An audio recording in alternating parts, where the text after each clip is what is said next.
Hey guys, and welcome back to another amazing episode of In Gear. I'm Tony the Tiger, that's Jessica Parker, and we have a very special guest on today, Audrey Hepburn. So thank you for joining us today, Audrey. God, it's because of the glasses, isn't it? Yes, it is me. Well, Gabby, thank you for being on. You can call me Goober or Gibby. Bloober. And you know, it's a great episode because we have a woman on the show. Woo! Yeah. Woman on the show! Women! Yay! I have boobs. Yes. So here's the thing. I think first and foremost, oh my God, Gabby, feel free to join in at any point here. Okay. Here comes the comments from the last episode. Ted Muller says, awesome episode, guys. Well, any episode in which I see little Tommy's nips and I hear about him semening blood is a winner.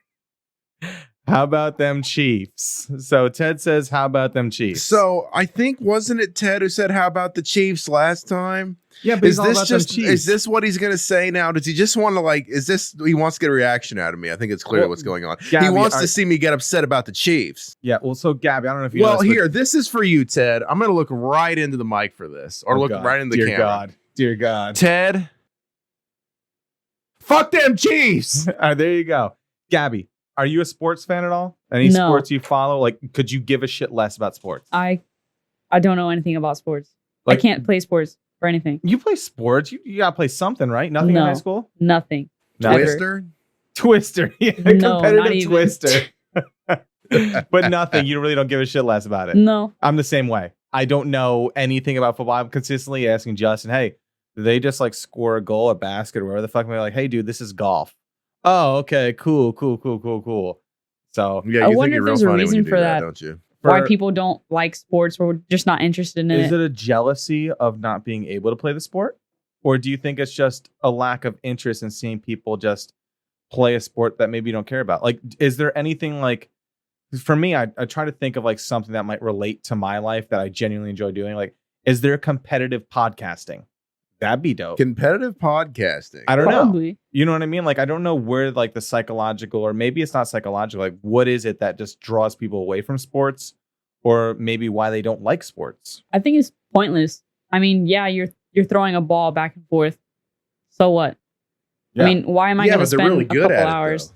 They can throw that ball really, really well. That's true. But I can't. So fuck that. Yeah. So I got to say, first and foremost, we are not the diarrhea show. I keep repeating this every week, but here's the thing.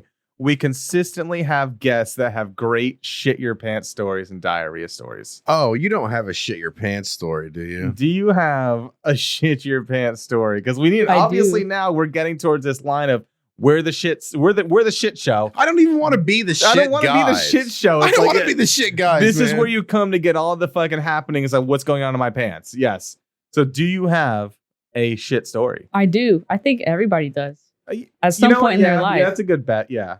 Because obviously you don't remember, but probably you shot yourself a bunch of times when you were a baby. Mm-hmm. Well, those don't count. All baby shits. I think they count when you remember them. All baby shits are like excused. Yes, but I feel like shit your pants counts when you remember it. So from the point that you can remember it. What's the maximum age where shitting yourself is acceptable? If you can remember it since you're 4, then that's a shit your pants story. If you have that ability to remember that far back, that's a story worth telling. Well, I mean, that could be a little bit different for everybody. All right, well, Gabby, let us know. What do you got? Start with your age. Okay, so 4. I shot myself in pre-K. I was probably like 5 years old. Oh, and okay. So we were in the classroom, and every day we have this recess where we just play around with the toys inside the classroom. Yeah, and I was enjoying my time, just being a kid, you know. Enjoying my time. I wasn't really friends with anybody because I'm to myself, but I was just playing with the toys, minding my business. And then you're just sitting in the back of the room smoking cigarettes. Exactly. Drinking my little Heineken and enjoying my life. Baby Heineken? Yeah. But I was just playing with the toys, and all of a sudden I get the urge to shit. And at this point in life, I don't know how to ask to go to the bathroom. Okay, I get that. So usually when I have to go to the bathroom, I just go, and I'm in the classroom. Classroom, and I'm trying to play with my toys. That sounds wrong. But Continue. so I get the urge to take a shit, and I don't know how to ask to go to the bathroom. Mm-hmm. And I hold it in, or I try to hold it in, obviously. And 30 minutes probably go by, and That's I get a long the urge time for a again. kid. Yeah, it is. Felt like 30 minutes, probably is 10. a long time for anybody, man. And this was a big turd. I'm talking about massive. I don't know what I ate the night prior, but this was a 5-pound dookie coming out of my ass. Oh God, that's And, terrifying.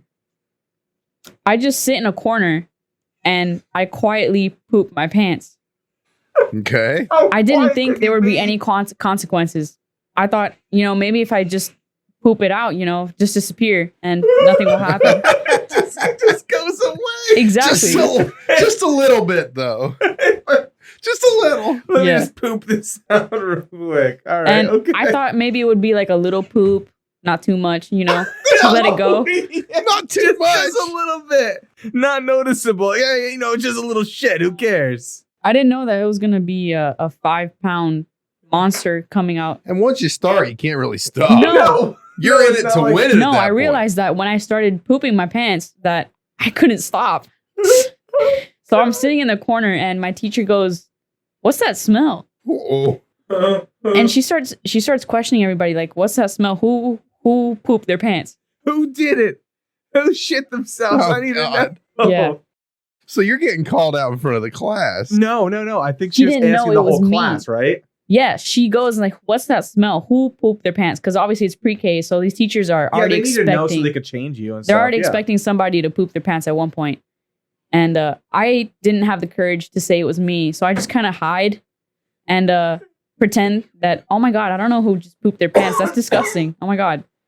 Oh my God, this is crazy. Who put themselves? Yeah, nobody raised their hand because obviously it was no one else in the classroom but me who pooped their pants. And I wouldn't raise that my hand.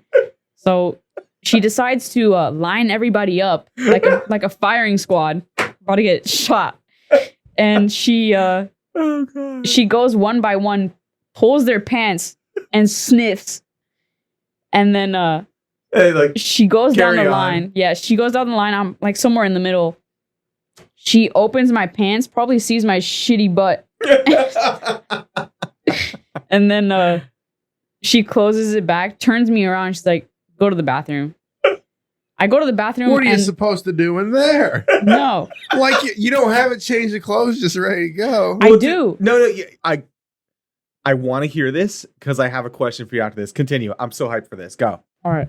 So I go to the bathroom and it's like one of these single stall bathrooms with like a flickering light. So I'm just in there cold, shit in my pants. Like I don't know what to do. I'm really scared because I don't know what is going to happen to me. I don't know if they're going to beat me because I pooped my I pants. mean, the flickering light gives it all away, man. Like that's not the situation you want to be in, especially if you just shit yourself. No.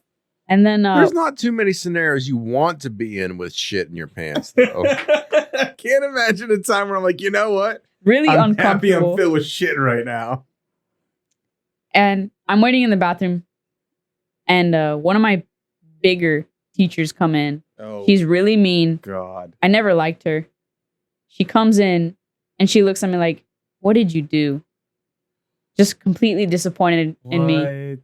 And she has my Ziploc bag with my pants and my underwear. Yeah, like a change of clothes. in a Exactly. Ziploc, Yeah, Because my mom packed that. yeah. It's like she already expected me They to shit my usually pants. require it a lot too. Like in kindergarten for me too. Like they require that stuff. Yeah. Yeah, I think they do.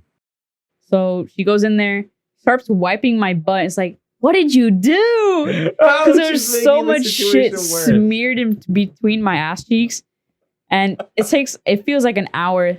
I'm just like crouched over and she's wiping my ass. And she just keeps wiping and wiping. Goes like probably over a whole roll of toilet paper. I just gotta say, I like that I'm over here dying, and Justin over here is like this, I think really he's just enjoying it. deducing the situation, trying to get to the bottom. I'm trying of to understand this story, dude. He's over here just like, Like you're young enough to shit yourself, but old enough to know better. Yeah. so I have a question. This is for both of you guys. Go. Oh, I'm sorry. Continue. No, go continue. I'm sorry. No, you're good. You shit yourself? She went over a roll of toilet paper. Yes. She changed me, and then I walked out of the bathroom, and everyone, like every single kid, was staring at me. Oh, no. And they saw my change shorts, and I'm pretty sure one of the kids asked, "What happened to your other pants?" Oh, no. It's like, What'd you tell him? I shit in those? No. Dude, she couldn't even bring herself to tell them. Hey, what happened to your other pants? I filled them with shit. I filled them. They're filled with diarrhea. Pretty sure she threw my other pants away. Yeah. Those are What do you think she's going going to do? Save them for later? No. I don't know. Watch them. So my question for you is, Justin, like, because we both are all on this train here, right? What I'm thinking is, when I was in kindergarten, because I was never in pre-K, when I was in kindergarten, you always got sent to school. Like at the beginning of the school year, it was like, hey. Now, how old were you then? That was probably when you were like 9 or 10, right? When I was in kindergarten? Yeah. No, I was Because 5. remember how stupid you were? No, you're stupid, and that's why your tits are out, because you're stupid. Hey, this is Hawaii. I can have my shirt open whenever I damn well please. Here's what happens. Whenever you go to, like, you have kids, so you probably know. Whenever you go to like preschool or kindergarten, you always send your kid to like school with like that change of clothes 100%. Right. Yes, in the Ziploc, right? But is it just me? But I felt like I don't really remember too much if it was like a kindergarten time or basically in kindergarten, my family sent me to school with that change of clothes in Ziploc. I felt like those carried on to first grade. I feel like they just gave this bag back. My parents tossed it off to the side. And then I got that bag back for first grade. And maybe I'm completely wrong. Like, I'm sure like my father will probably see this episode at some point and comment like, no, you're wrong. But what happened in first grade was is it just like a general thing where whenever you shit yourselves and you go to the bathroom and change and you get that bag that has your spare set of clothes, they're always too small. I've shit myself and it's like a Scooby-Doo shirt that rides up to here now because I've gained 30 pounds. Why do you have to change your shirt because you shit yourself? It's a full outfit, dude. You have shit all of your clothes? I'm just saying sometimes it goes at the back. You know this. So all I'm saying is it always feels like it's a shirt that goes up to here. And now you're like this fat, chubby kid in fucking kindergarten like me. And then you got like sweatpants on that normally should go down to your ankles. But now they're capris because of how much you've grown. So you come out like this after you just shit your pants in clothes that really don't fit you, and somebody a disservice in that sense. Do you not like shit yourself, Justin? So you kept shitting yourself well into high school. So I mean, did you continue all the way through bringing the change of clothes? So Pirelli, I don't know because you watch the show quite a bit, but I don't know if you caught the episode of when I shit myself on the way to school. I think I did. I shit myself like in high school, like 17, like just diarrhea in my pants. Like I feel like it gets to a certain point when you're shitting yourself. And like, again, let's just disclose this. We're not the shit show, even though we're going to get deep into this. We're going to get to the bottom of these issues. Why are people shitting themselves? Is there something we could do better? Who's doing something wrong? And who do we need to contact to resolve this issue? As a matter of fact, now's a great time to like establish the NSF, the National Shit Foundation. We could establish a foundation right now. We could make a pact, the three of us, be like, hey, listen, we're going to stop juvenile pants shitting. That is really a simple thing to do. Yeah, so listeners, definitely reach out if you want to contribute to the National Shitting Foundation. We're going to open a GoFundMe. Whatever we can do. Whatever we can do to stop from junior shitting. Yeah, it goes out to people that are shitting themselves, whether at the workplace or at school. We're here for you. Like, so... I don't know, man. I feel like when it comes to shitting yourself, like I feel like it's kind of allowed. I feel like it's not one of those things where like you should feel ashamed of it. I mean, like you shit yourself. Yeah, don't shit. And that's it. I mean, like I remember a story like, it's one of those embarrassing moments, right, Pirelli? Mm-hmm. Where like you have an embarrassing moment, a month goes by and nobody remembers it, right? Right. So I remember going into high school. And I don't know about you, but in high school, did you like have gym class where like it was like a bounce pad, or either of you? It's like a bounce pad. So like they would jump and you would like do a trick and then land on a pad, and like we had those. Like gymnastics class? I don't know what kind of high school you went to. I was right. He went to some really nice preppy school in New York. My graduating class had like 70 people in it, dog. It was like super poor. No, don't let him fill you with that shit. Well, here's the thing, man. All I'm saying is, now you got me off topic. All I'm saying is, I think shitting yourself is okay. And I believe, in my opinion, every human should get a one shit yourself a year. Once a year. That's how I feel. It's a once year. a year. But now I know this is gonna roll into all of us right now. You go to the bathroom, you take a shit. Has anybody here ever experienced a bidet? Or have any bidet stories? Pirelli, anything? I saw you just chuckle. Anything? You got a story for it or what? Yeah, I do. I'm ready. We're here. We're open. So this is the house that I grew up in. It was a nice home. 3 bedrooms, 2 baths. Oh, hell yeah. But one of them in my parents' master bedroom had a bidet in it. Okay. And we would never use it because apparently my mom said the water didn't work. But I turned it on once. It worked. Yeah. Hell yeah, it did. And the reason why I think she said that is because my dad uses it for something else. What do you think? What could he possibly use it for? And I never asked. Can I get a... Do you know what he used it for, or do you have an inclination of... I have an inclination. Can I give you what I think he used it for real quick? For sure. And then I think we'll both shoot off our ideas. What do we think he used it for? And then you tell us what... Because you probably know a lot more about that than we do. I think what he used it for was maybe a sense of pleasure. Maybe it sprayed his nutsack. And I'm sorry to talk about your father's nutsack. Hey, I'm cool with it. Yeah, I'm cool with I've seen his penis before. It's fine. There you go. This is a penis show. Everyone sees everybody's penis. We're all penis friends here. I don't know when the last time you saw your father's penis is, but it's not as young as you might think. I think I might have been like 7. I don't know about you guys. Like 7? For me, I got you beat. I used to like shower with my dad as like growing up because like not like sexually. I wouldn't like, fucking... You'd save water. What? You got to save that water. No. Like I need to learn as a kid how to shower. And I was never like, haha, penis. No. I was like, okay, this is how you do this. You do this first, then this. And also, I feel like at a young age also, let's not get too deep into this, but I feel like at a young age also, learning about your body and learning about like your no-no parts and like, stuff and like how people should be, where people should be touching and where people shouldn't be touching. That's a very big thing. I remember like one of my buddies, Gary DeMacy, he was telling me like, when he was a kid, he had a lot of foster children in his house. Now, when's the last time you showered with Gary? I would love to shower with Gary right now. And here's the thing. Gary told me when he was in his foster home that his parents took him and his mother made his father undress in front of all the kids. I was like, hey, dude, this is the male anatomy. This is where people don't touch you. And this is like what this is used for. What the fuck? It sounds crazy. And I know it sounds stupid, but being in a house when you're like in a house with so many foster kids and stuff like that, where people like, have a bunch of kids that are curious and stuff, you need to be aware of your body. So the mother made Gary undress in front of his father. Gary's father undressed in front of you're being weird, dude. It's not I'm being weird. It's not as crazy as you think. I feel like that's something that should be talked about more often. In the sense that the younger generation needs to know, especially if I had kids, I would understand like, hey, this is an area you don't touch. This is an area that's personal to you, and you need to be aware of like how this happens. Thomas, you want to know what I'm not about to do? I'm not about to undress in front of my kids. It's probably because you're scared, dude. I'm not scared. So I'm not going to show the old twig and berries to my son and daughter. Kind of weird. It was a different time then. You're too young. Back then, I guess. You're too young. So let's go back to bidet because we got into like how it goes being a parent, whatever the fuck. I thought it was for nutsack pleasurement. Justin, why do you think Pirelli's dad was? Well, to be honest with you, I can't really think of a good reason because I don't think I would want you to spray water on my genitalia. I don't think it's going to turn me on.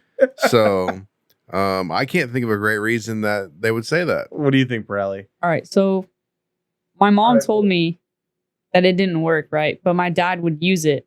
I'm sure he wouldn't shower, but he would just wash his asshole. Maybe his nutsack too, because I don't know if shit gets on your nutsack whenever you shit. Does it? No, not usually. Unless like not usually. Now, here's the thing. I'm happy you brought that up. I wipe like if I'm like here now, I wipe back up. I don't wipe towards the nutsack because I feel like that could capture things. So I wipe back. What about you, Justin? What's your method of What wiping? the hell is going on right now? We're going through wiping procedures? I need it. This is what the people want to hear. Yes, Justin. Nobody wants to hear this. Tell me, how do you wipe? Front to back. Front to back. Okay, cool. Like a goddamn American. I wipe front to back. Apparently, my dad didn't wipe front to back, so he just used the bidet to wash his asshole. And maybe it was for, pleasure. Who knows? Maybe my mom wasn't doing it for him anymore. Give us your dad's first name. My dad's first name? Yes. It's probably like Steve. It's Osvaldo. Osvaldo. Hey. Yeah, I can't even repeat Get that. in the shower, Hey, bro. Dad. Yeah, great. I love the little wave. Hey. Please get in the shower. I hope you're we proud need of you me. in that shower, man. Your dad wouldn't shower? No. You like Every time I hugged him, he smelled like oil. Was he a car guy? Yes. Really? He was. Okay. So like I have a guy, again, back to Gary DeMacy. He got to this point where like he just wouldn't wear deodorant. And eventually, like I thought he was crazy. He was like, yo, dude, don't wear deodorant. Don't shower, don't wear deodorant. Your body will like take care of it all. And I stopped for a while wearing deodorant. I didn't get any of those pit smells or anything like that. It was just like this general scent of my body. So I kind of get where that is. Some people are like that. Well, let me tell you something about that since you brought it up. Well, tell me. So I used to wear Old Spice brand deodorant, and after a while, I don't know if they changed their recipe or something, but it started like burning my pits, man. There was a big lawsuit over that. Pirelli deodorant. What do you use? I use anything.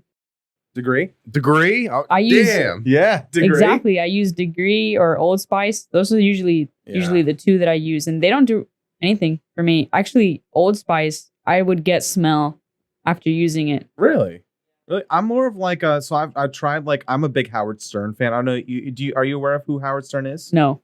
So Howard Stern is like he was like on the forefront of like radio when it became big.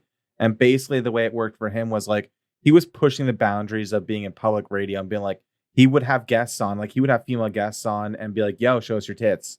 Or be like, like very raunchy comedy. Yeah. And like he had sound guys making all these sound effects. And like he was really pushing the boundaries of any like, radio station he went to.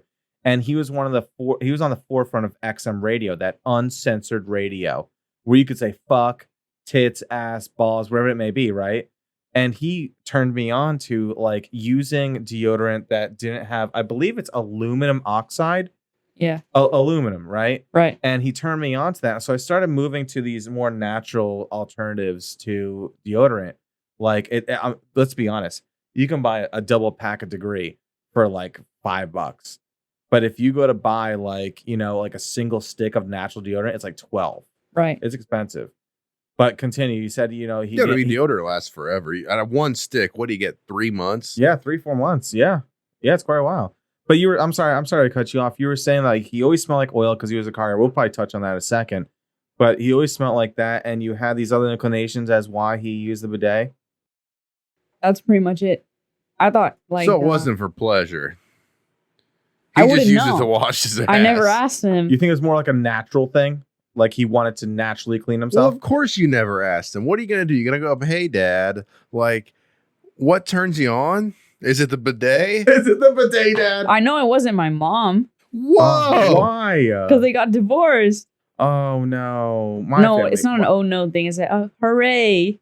Well, my family got divorced, and I, my mother passed away, but my father's still, in my life, and I love him to death. But like, yeah, I get divorced. Sometimes it just happens I've been to be that way. divorced. Yeah, Justin has 7 kids. I got 2 kids. Yes, too. I'm divorced. I pay a lot of money to the ex-wife. Well, elaborate. But let's on the not divorce. get into that. I might start crying. No, don't boy. cry. Just elaborate on the divorce, dude. I'm here. What do you want to know? I'm here for you. Ask me, and I'll tell you. Pirelli, ask me about divorce. Take over, Pirelli. You got this. Yeah. All right. So I'm the expert now. I want to know what the reason was. Why did you get divorced? See, that in itself could be an episode. All right. Well, just give us a brief 15-minute synopsis. I gotta really think about that. Like, All what right. is the reason we got divorced? Well, while you think about that reason. Really, to sum it up, I'd say, the ex-wife now is the one that wanted the divorce, and I did not.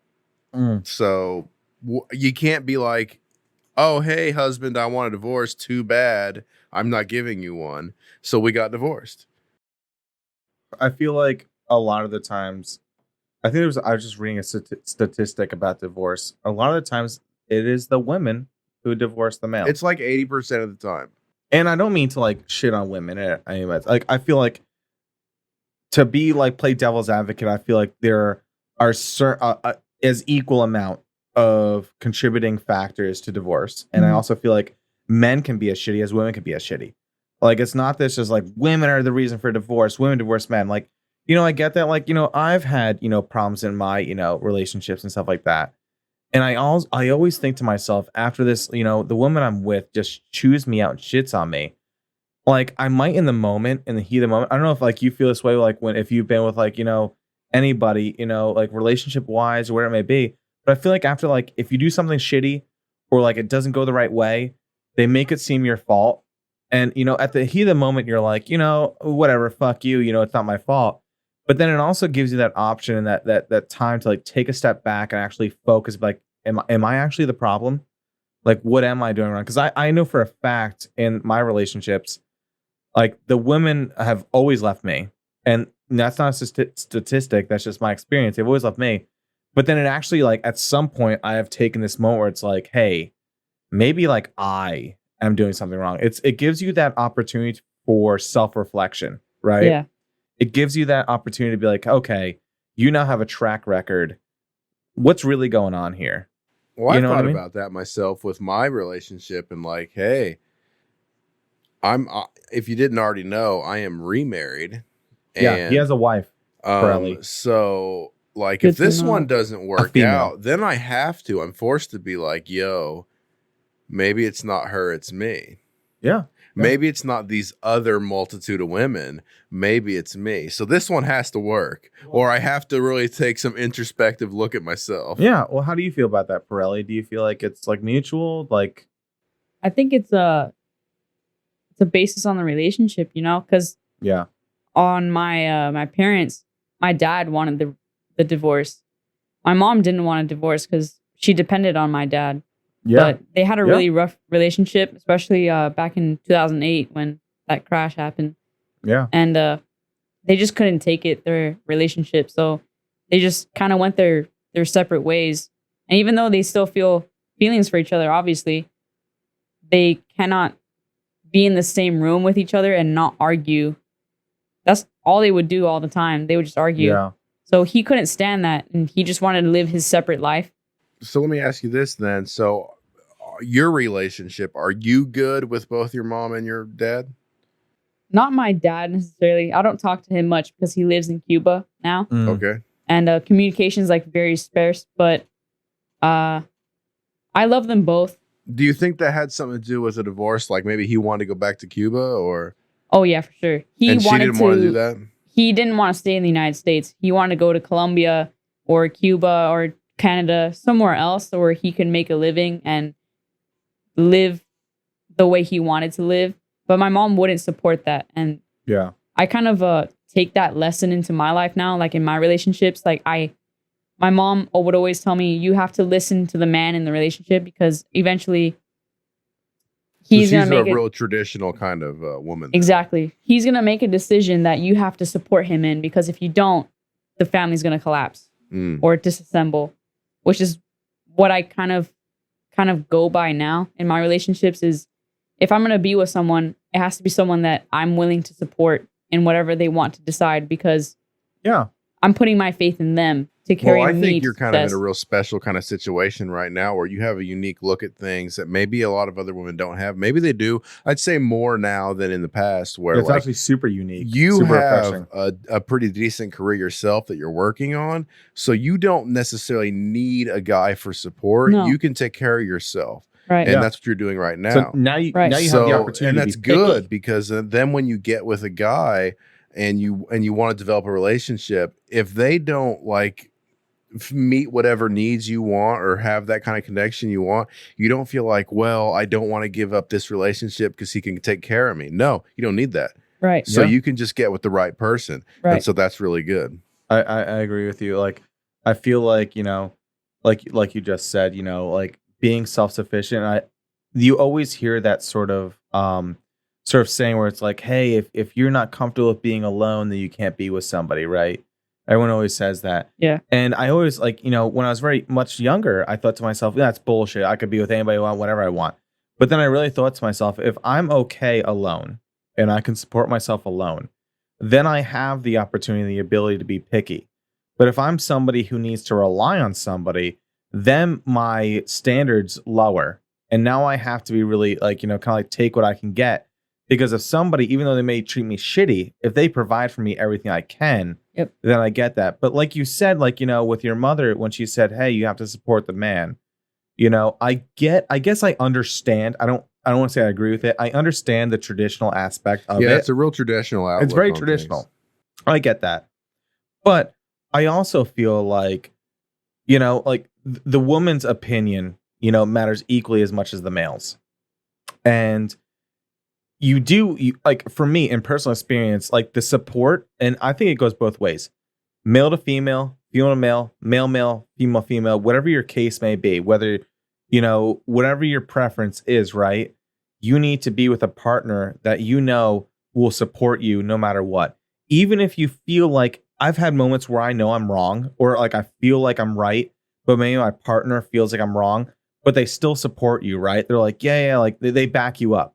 It's that support system, and you want that person to be there to back you up. Yeah. And to like, like even if you're wrong, even if you're 100% wrong, just be like, you back them up because that's your human, that's your person, I feel like, when it comes to divorce and stuff like that, and I would probably like put money on to say that your mother and father probably do love each other. I would probably say to an extent, they probably do love each other, but I feel like maybe sometimes that goes too much and they have arguments because I feel like there is obviously they love each other because they were married. There had to be a connection there at some point. And that connection, may fade over time, but there was a love there for certain aspects of that other human that you're with. So maybe they do love each other and stuff like that. But like maybe they just argue so much and they have such big issues and stuff like that. And, divorce is one of those things that like, I have never had a divorce. I'm sure you probably haven't a divorce. And, Justin has, been divorced. So maybe it's one of those things that like. It's super cool. I recommend it. Well, yeah. Maybe it's one of those things that we really can't understand until you're in that situation, right? I promised myself I would never get divorced. Like I have an obligation to myself to pick the right person. Yeah. To marry, because I never want to put children through that, No. Oh yeah. No, not at all. No. Yeah, I think a lot about it. I mean, I've shed a few tears over the fact that I know this is hard for my children, and I don't get to see them as much as I wish that I could. And especially being out here in Hawaii, my kids aren't in Hawaii; they're back in the central Midwest. Yeah, and so that makes it very difficult to see them. And I hate it, to be honest with you, but at least right now, there's nothing I can do about that. But yeah, I know. I don't think we want to dive too deep and far into my own situation. Here's the thing about In Gear. We talk about things. We've just had a great conversation with Pirelli. Yeah. I think we should take a break. Yeah. So, I mean, that's what you get when you talk to In Gear. That's what you get when you listen to In Gear, though. We're your experts on shitting your pants, spill on yourself, conspiracy theories, and I guess now divorce we can add to that. Thomas is over there. I don't know if he stabbed himself. Like he's got this weird look on his face. What's the matter with you? You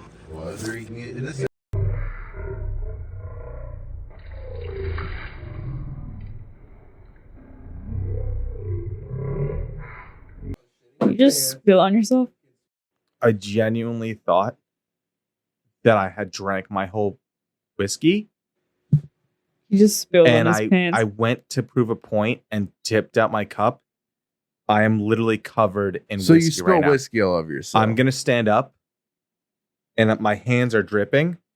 Jesus God. Right now, I'm going to stand up just so you could see. All right, so we're going to get out of here. I'm going to go ahead and get out of here and let Thomas take a break. Sean, cut over to this. He's covered his entire pants. I am so sorry, dude. I thought that I had nothing in it. He's got the video, man. Yeah, I hope our technical director takes a good look at those britches. He is covered in whiskey. So let me get us out of here real quick. We're going to come back with Gabby, and we're going to talk about some great things. Thomas is going to clean himself up. Yeah, you've been listening to In Gear. Hit us up at ingearpodcast@gmail.com, and we're going to go ahead and take a quick break.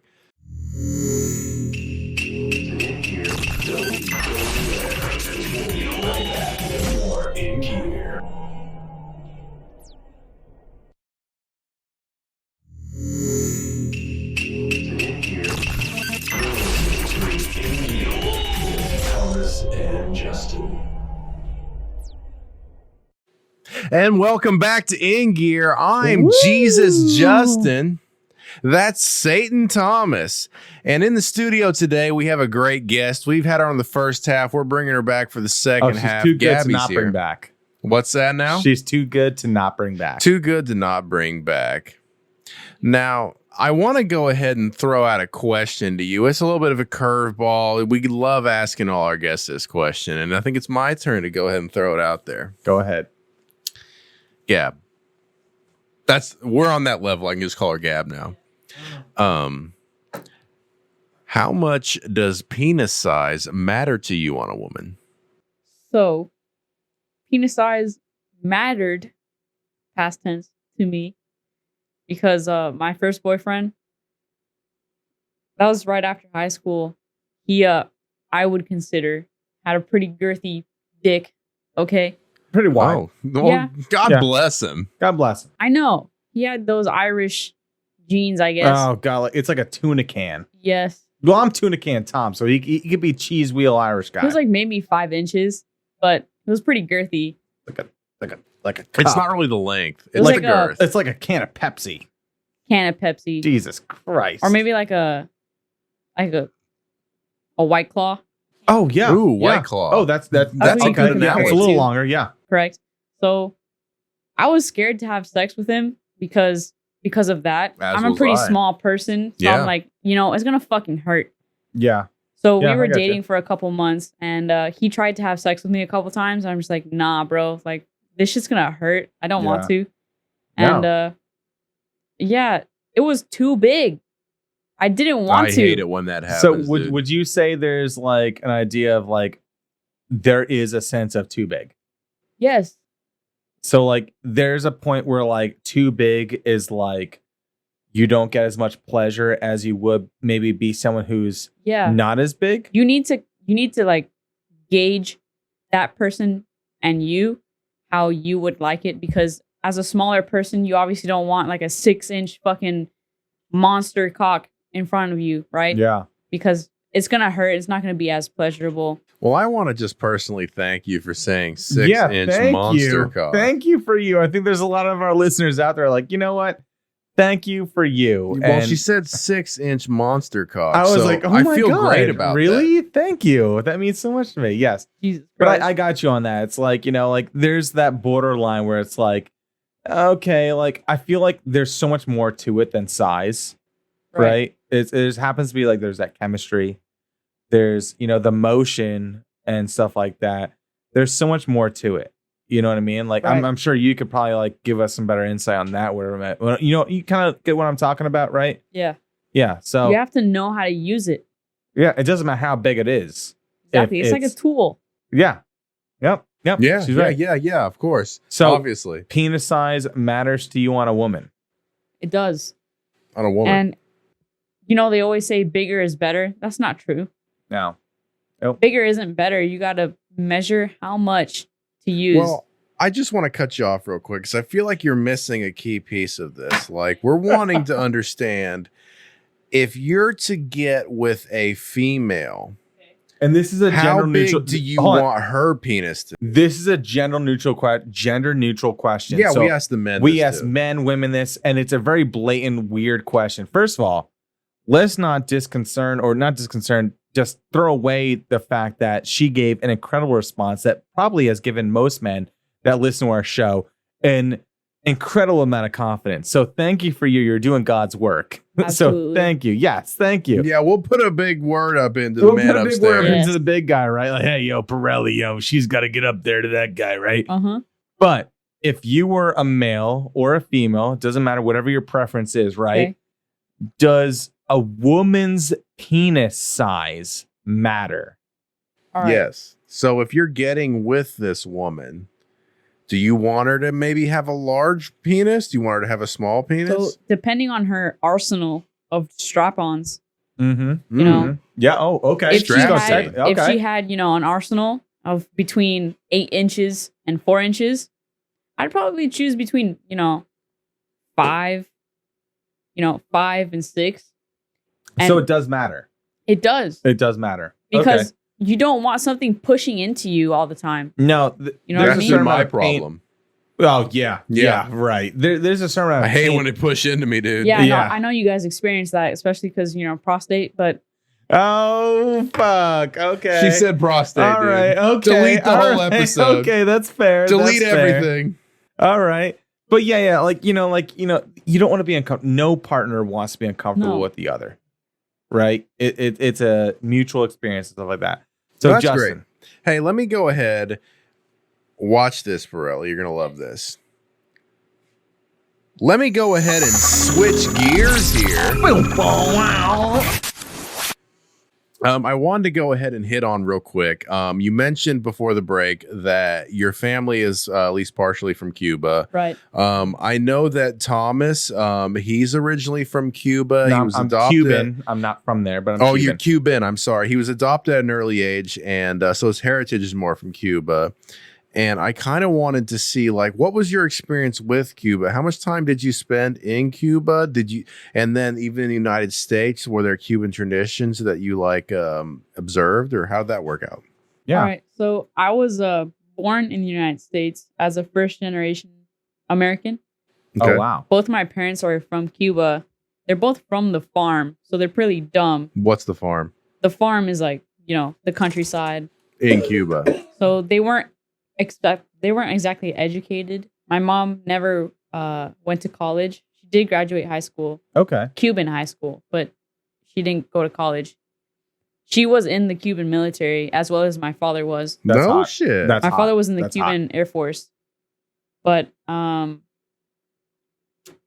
they weren't exactly holy shit. Exactly. Yes.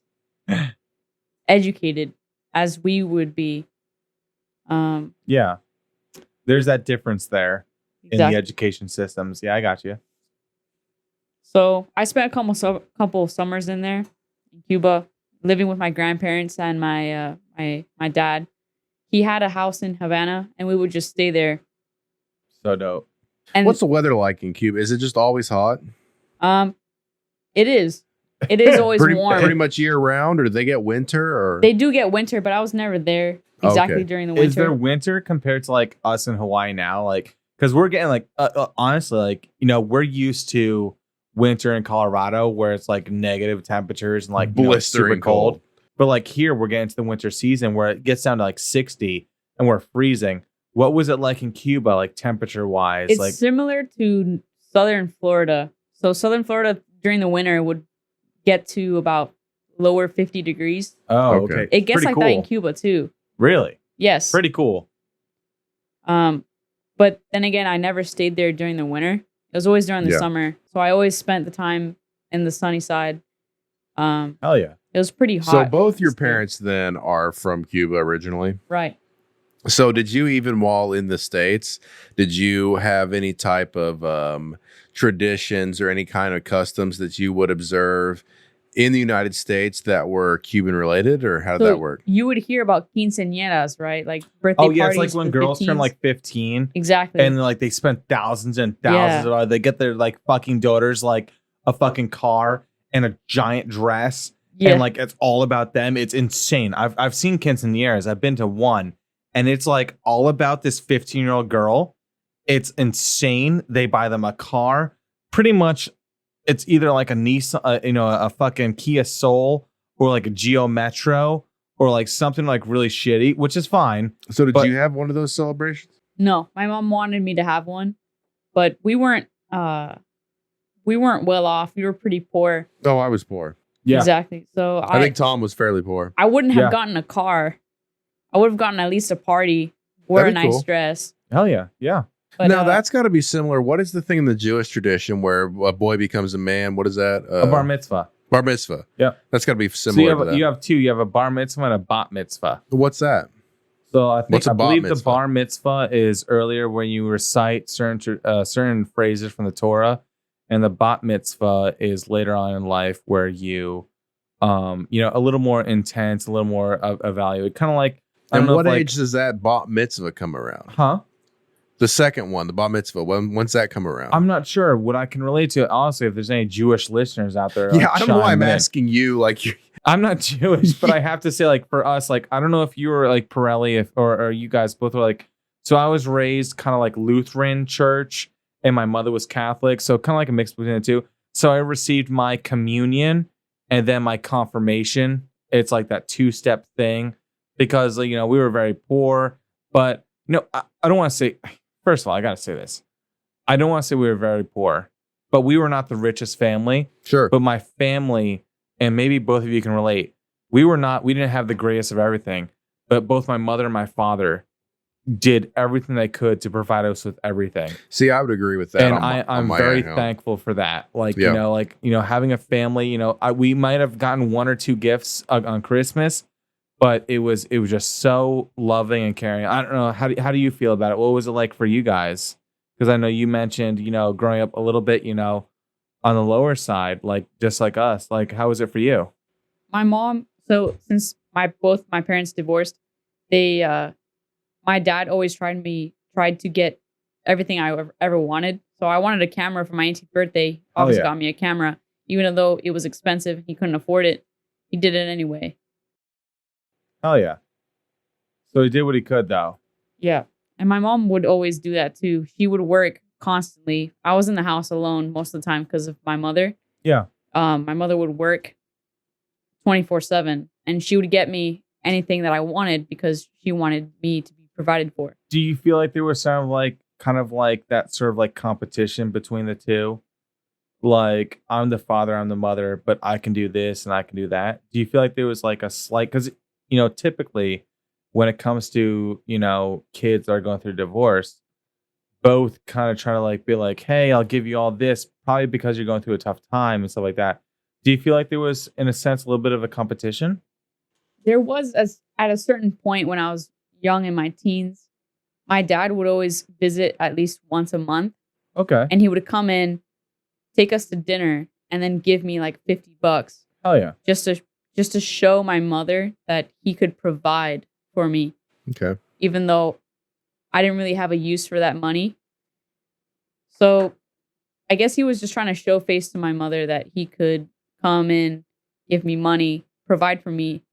But I didn't need that monetary. It wasn't like you wanted the money. No, I needed the emotional support. Yeah, it's a big thing. Which is what I didn't get. That kind of reminds me of a situation that I was going through when I was younger. I was getting married to my first wife, as a matter of fact. And my grandfather, which there's a whole pile of history to unpack on that. I probably won't do it on the show, to be honest with you. But he sent some money to me for when I got married to my first wife. And I kind of felt like, I would much prefer you just show up at the wedding instead of,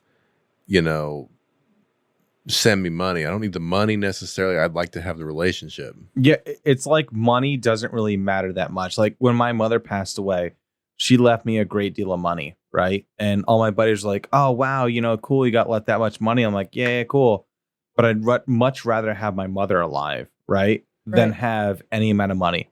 There's no amount of money that you can tell me like, $2 billion, right, is in your account tomorrow. But I'd much rather it's that experience and, having them around you. There's nothing that can replace the love and the time that people spend with you, Yeah, I agree 100%.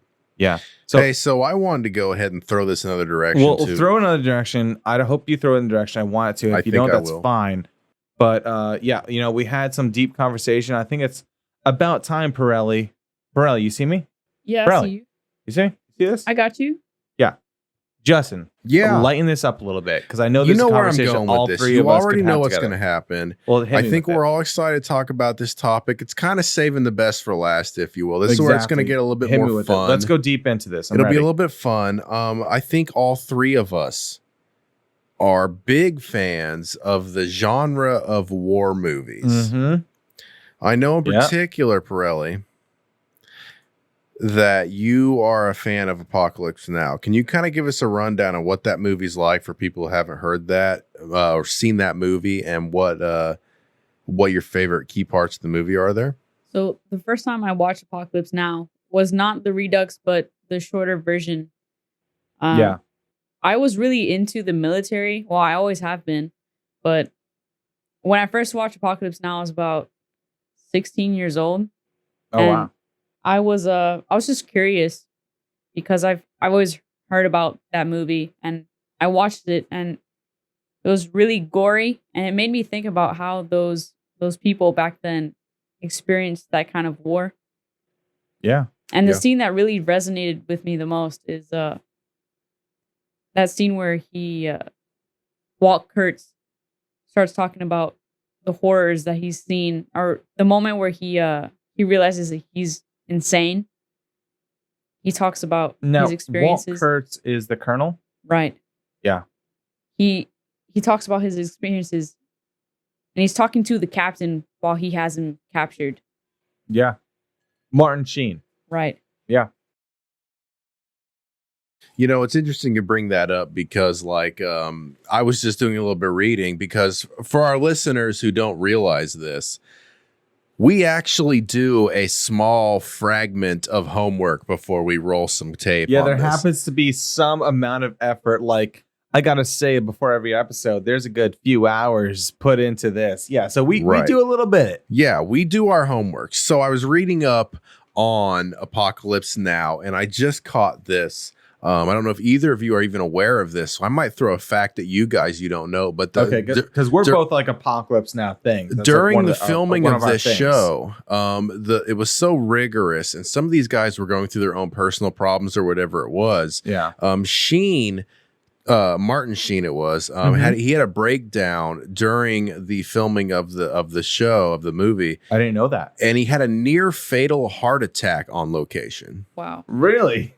I didn't know that either. Okay. Now, that's what it doesn't say there, and what I can kind of read between the lines is, I mean, who knows? There was probably might have been some substances going on or whatever it is. This was what, 1979, as it were. Was it? I think it was 79. Was it 79? Like it's an older movie, but like, you know what's the weirdest thing about that movie is I know it's older. Yeah. But like the special effects, the acting, everything was way beyond its time. It was 79. It was incredible. I think it was nominated for some awards. I could go down the list a little bit. I'm sure it was. Fantastic movie. I know one of myself and Thomas's favorite movies is Saving Private Ryan. I don't think we really care to get that much further down in the rabbit hole that would be Saving Private Ryan. No, I'd like to turn back to Apocalypse Now. Listen, Pirelli, we're not going to shit on you. Okay. And here's the thing. We're not shit guys. But here's the thing. We could talk for days on Saving Private Ryan. But this portion is all about, like, and I think I'd speak from us both. I think I speak for both me and Justin when I say Apocalypse Now is the subject. It is the deal. And, you know, just mentioned that, what would you say, Justin? Martin Sheen? Martin Sheen. He had that almost near fatal heart attack. That's what it says. Yeah. So, like, I didn't understand what it meant because when my buddy Tristan, who was in the, you remember Tristan, right? Yeah, Beard. He's a goddamn lunch pail guy. Yeah. He's the guy. He's an iron worker in New York.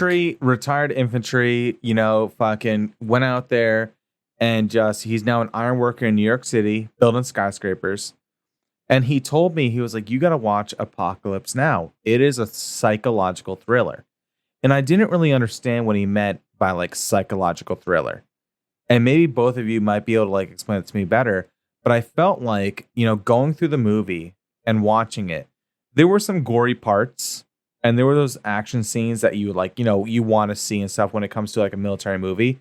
But like what you got the most of is like it put you in the perspective, in the boots, if you would, of like a soldier at that time of Vietnam and how they felt and what they were going through? No? So I think like what a psychological thriller is to me, I don't know if this is the like textbook definition, but when I hear those type of words, and I've seen Apocalypse Now, but it's been a few years, so it's kind of not fresh in my memory. I feel like it's a it's the suspense or the what will happen. When is the bad guy going to jump out and start shooting? Yeah. It's not the action. It's not an Arnold movie with explosions. It's you're on edge the entire way throughout the movie. Yeah. So there's a quote that Walt Kurtz says in the movie, and I'm gonna say it right now. Tell it to me. Please give it to me. I'm really fucking excited for this. It says, "I watched a snail crawl along the edge of a straight razor. That's my dream. That's my nightmare. Crawling, slithering along the edge of a straight razor and surviving." That's the part that resonated the most for me, because life is cruel. Life is morbid. Life is terrible. But you're a snail crawling through life, crawling through a straight razor, painfully living through life, but still surviving. Yeah. That's the part that made me love the movie, because there's so much suffering, but you're still here. You're still living and waking up every single day, doing the same thing. Yeah. Well, that hits really hard. I think a lot of people, our listeners, yourself, whoever included, can that statement resonates where like we've put ourselves in situations, we made commitments to like put ourselves into situations where we don't know where the outcome is going to lead. It could even be a dangerous type situation. But we go ahead and we make that blind jump. And there's something about that where like you're out there on the edge and you don't know what's going to happen next. Yeah. I think that can resonate with anybody, whether you're like one of those soldiers who was in Vietnam, whether you may be a soldier now that's serving in some, force, military force for America, whatever it may be, or whether you're just an average Joe who's just like, chilling, going through the daily struggles of life, right? You're just this snail that's slithering, right, on a razor blade. And, when it comes back to Apocalypse Now, because, I think we got, I hate to say this, guys, but I think we got a little bit morbid here for a second. But I think, to lighten the mood, one of my favorite scenes from Apocalypse Now had to be when I think it was Colonel Kilgore, right? Colonel Kilgore? Yep. In the air cav, Huey division, whatever the fuck you want to call it. And they come in and he radios over the fucking mic and he goes, "Hey, play PsyOps track 1." And they start playing that song where it goes, I'm sure Sean can edit this in. It goes, through the palms of the Hueys. Yeah. They start flying over. And it's like, hey, Vietnam guys, we're flying over and we're just like having fun now. Yeah. Here's the music we're gonna play. That's psychologically that has to fuck them up, right? And then you go through the whole movie and you see them hit that one, Colonel Kilgore is telling that one fucking gorgeous surfer dude, he's like, "Hey man, Lance," I think his name was Lance. I think so. Yeah. Yeah. He was like, "Hey, dude, fucking surf right now." And he's like, "What do you mean?" He's like, No, dude, like surf. Like Charlie don't surf. Surf. And they're right getting now. shot at. He's like, I don't know. I don't think the waves are up par. Yeah. And he's like, No, dude, I'm telling you the swells right now, dude. Like you gotta surf. Yeah. Yeah, and like, I don't think he did it or whatever it may be, but like, yeah, Apocalypse Now is one of those. Man, that made me want to go back and watch. I feel like I missed this whole piece. But that's the crazy thing about Vietnam too, and you and I especially are big fans of the World War II era, but also we have a lot of respect for the Vietnam era soldier and really most any person's ever served. But like these guys came back in a situation where there was no ticker tape parade for them. There was nothing. It was like, cool, you did that. Now go start sacking groceries. We don't give a shit what you just did. Yeah. It's a terrible thing. I know you, Pirelli, you probably could not relate to this, but understand this. But like when it comes out, like a lot of these Vietnam veterans, when they came home, they weren't given that like welcome home that a lot of these Army guys now, or Navy or Air Force guys, get when they come home from like a rotation or like a deployment to some sort of crazy area, right? Right. Like, back in the day, like, there was that big controversy about Vietnam, whether we should be there or should we not be there? Are we fighting somebody else's war or are we not? And they came back and like, they got, what is it called, slandered? When you yell at a group of people like, fuck you, you're terrible. Is it called slandered? Or like basically like, you shit on people that are coming back. And, a lot of them didn't get the welcome home that they deserved. Yeah. Not because they wanted to be there, but like World War II and Vietnam, they were there because they were doing what they needed to do. Well, let's not forget, too. I mean, during the Vietnam era, it was a draft. Like, it wasn't optional. You got drafted and you go. You're just told to do things. Yeah. You're ordered to do things and you don't know any better, so you just do them. And then you come back home and you don't know what to expect. These people, they get the bigger picture of, oh, we're not supposed to be there. You're not supposed to be doing these things, but you were just doing what you were told. Yeah. So you get back and you expect to be either a hero or a villain. Yeah. And people just treat you like garbage. They send you to work and they don't tell you anything. You experience these horrible, horrible things, killing people, witnessing people dying, or just seeing things that humans normally don't see. And you come back to normal civilian life and you're supposed to work like nothing happened. Yeah. Continue on. And with that relates to one of my favorite scenes in Apocalypse Now. And it's when I feel like the captain, Martin Sheen, rolls up to this outpost. And I remember like there's a big, big kind of like trench warfare scene. And he goes up to this African-American soldier and he's like, hey, who's your commander? And he's like, I thought you were, sir. And then like they hear some guy like screaming, like some like fucking Vietnam guy screaming. Yeah. And he goes, shh, shh. And he goes up there with his thumper. And he pulls out this round. And he slides it in his fucking thumper. You know what I'm talking about, Pirelli, right? Yeah, I know what you're talking about. He slides it into his thumper and he clicks it in. He goes, stay quiet. And he aims it perfectly and goes, boom. Blows him up. And then you don't hear the screams anymore. You don't hear the screaming anymore. You don't hear that screaming anymore. Like, that shit is intense. Like I feel like Vietnam is one of those conflicts, not to say that World War II or World War I or any like of our other conflicts have to be like downgraded or they don't mean as much. But Vietnam was one of those jungle warfare, those guerrilla warfare, conflicts where it is intense. You don't come back from that. You don't. No, it's intense. How can you? No, like the same person that leaves to go fight that war is not the same person that returns. I just read though on on Apocalypse Now, though I didn't realize this till just now. It was directed by Francis Ford Coppola, and that's the director of the Godfather movies. I didn't know that. I did not know that either. Yeah. I did not know that. Yeah. Now, Pirelli, you mentioned to me a few days ago you are interested in getting a Apocalypse Now tattoo. Yes, I am. Where do you want it to be? Do you have any idea what you where you want it, what it's going to be, or like or do you feel like comfortable with going or meeting an artist? Yeah. That you can give them creative freedom and be like, hey, I love the movie Apocalypse Now. And I want a tattoo or a back piece or whatever it be. What do you want from that? So there's this one scene where the captain rises out of the water, ready to kill Walt Kurtz. His face is camoed out, and there's flashing lights in the distance. He's think so it's hot. Thunder. So hot in that scene. But he rises out of the water slowly with that look in his face, and I kind of want that like along my back.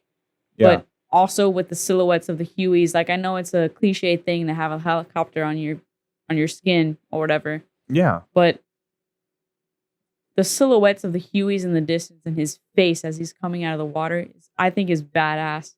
I would have that on my back or maybe somewhere around my leg, somewhere big enough to where you can see the scene. Where you can paint the scene. Exactly. Right? Yeah. That's insane. That could be something. Nice. Now, how interested would you be? This is kind of a fun question. Would you be willing to get that on the show? Yes, I would actually.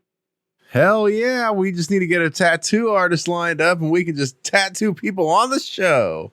So I'm thinking we are very good friends with one of my best friends is a tattoo artist in Colorado. And shout out to Jimmy South. Amazing tattoo artist. Incredible. Award-winning. Like absolutely like top tier. Has done every one of my tattoos. Like he's 18 different tattoos on my one arm. He's the only one I've not got from him is just like one on my forearm, right? But I think like, like we would like to get a tattoo artist on the show. And like whether we have to fly him out, hey, like take a vacation in Hawaii. We'll board you up. We'll like, whoever is listening, tattooist or not, or hopefully tattoo artist, right? We'll fly you out. You come out here and you do a tattoo on the show. I feel like the Apocalypse Now tattoo though is super intense and super in depth that you kind of have to be picky though on who does it. Yeah. You want someone that's going to be able to do something the right way. The right way, But they're going to have to put in some real time, actually probably more time than what we usually dedicate to filming an episode. Oh, yeah. Like it's going to take hours. Yeah. It's hours. But, hey, listen, Pirelli, you have been incredible on the show. Yes. And I'm happy. Thank you. I think I speak for both me and Justin when I say we would love to have you back on the show. Absolutely. You have been amazing. Your opinions have been amazing. The conversation has been incredible. And I think we have done ourselves a disservice as not having you on the show sooner. Oh boy. So I think it's been a great episode. So yes. Make sure to hit us up and let us know what you think of Pirelli, what you think of this episode. What do you think of Apocalypse Now? We want to hear all those things. Of course, or like war movie suggestions. War movies. Like we could do like a war movie segment, right? We definitely appreciate all the comments. So hit us up at ingearpodcast@gmail.com. But I think, what's that now? Can I chime in? Please do. Are you sure? I'd like it if you did. Well, I'll meet you outside out of the studio later. We're gonna step outside. We'll settle this kiss by kiss. Yeah. Pirelli. But it's been a great episode. Yeah. We've appreciated having you on. I think there's a lot more we could talk about with you. So I really hope that can I get a kiss? I'm not gonna kiss you right now, dude. That's not what I'm here for. All right. I'm here for the podcast. Here's the thing, Pirelli. No kissing, man. Yeah. Pirelli's just upset now. You guys kiss right now. He's just upset. So here's the thing. We love you. Thank you for being on the show. No, thank you. No. Thank you. Yeah, you don't get to say thank you. No, thank you. No, I'm thanking you. No. I hope you understand. I'm thanking you. All right, cool. We're both thanked. We're both thanked. Hey, listen, guys, you're listening to In Gear Podcast. Justin over there is going to take us out. And this is the last thing from me. Let's just let Justin have a little bit of nipple twist action. You know what I always say. Hey, it's been good. It's been great. ingearpodcast@gmail.com. We've had Gabby on today. Take us out, Sean.